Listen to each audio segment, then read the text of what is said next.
Welcome to PSA. My name is Felix if you're new around here. And if you're back, thank you. My wife shared an amazing message last week about relationships. Make sure you check that out right here. After this message, though, there was so many good points applicable to all of us, whether you're in a relationship or if you're just looking for one. I hope you guys had a happy Thanksgiving. We're finally making it through the end of the remaining leftovers. Aside from food, I have so much to be grateful for. I actually have too much. God's grace, my beautiful, brilliant, loving, fearless wife, our greatest creation, our son Lion. My mom is 93 and she's still kicking. These PSAs, they keep us in the scriptures and hold my wife and me accountable. The fact that our great God would trust us in helping people connect with him, like it says in Matthew 28:19. The fact that I'm 55 years old and still pushing on my skateboard. We are in the business of gathering people for over 10 years right here at Allies.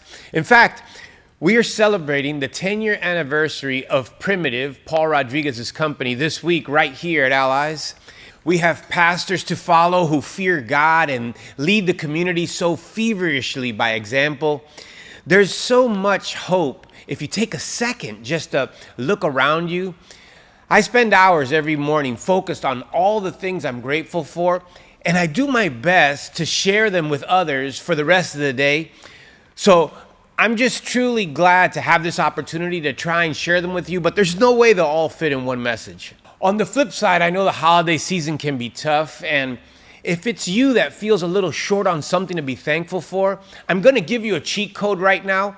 As soon as this message is over, and after you listen to my wife's message, get up immediately and go help the first person you see.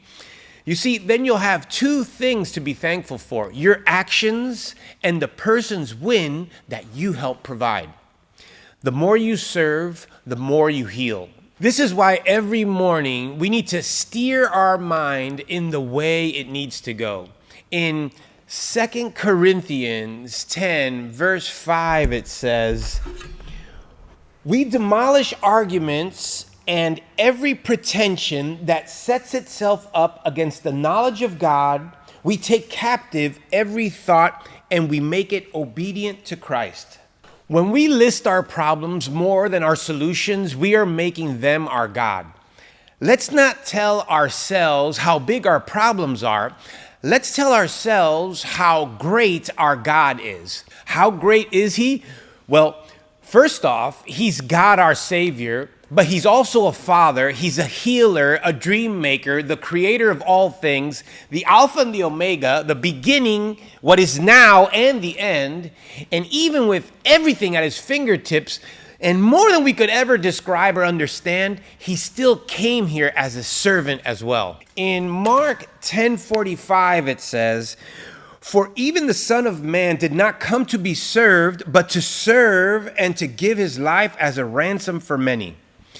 If you haven't taken your thoughts captive and made them obedient to Christ, and if you're not too proud to serve, you will have things to be thankful for and happy about. Sometimes we need to cut things out to be thankful. So we're actually not doing something to get the results we want. Man, I wish the gym was like that. For example, if you're supposedly sober and still negative, you just replaced your addiction for that negative energy, but you're still an addict. The good news is you can change that by taking your thoughts captive. I know it might be hard. We want dessert, but what we need is discernment. And handing our thoughts over to the mind of Christ is the only mind shift that you need, because God is not a narcissist. He's a catalyst. Sometimes we have to become the leader that we need, the leader that we're looking for, but it's hard to hear the voice of God when you want to put the words that you want to hear in his mouth. It's hard to get in shape spiritually when you're only working out once a week. Some of the leaders are more interested in gathering a crowd than they are in the congregation that they are gathering. When you start worrying about growing your leaders more than you're worried about growing your crowd, everyone will grow. There's a moment in the scriptures where Jesus gathers the biggest crowd he had gathered. It's on a mountainside, and when he came down the mountain, less people followed him than the ones who decided not to follow him. So in modern times, we could say he lost the popular vote. Did he do a part 2 next week? No, he went back to investing in his leaders, and I like to believe he started the church that still exists today, and he inspired the most published and sought after book in history.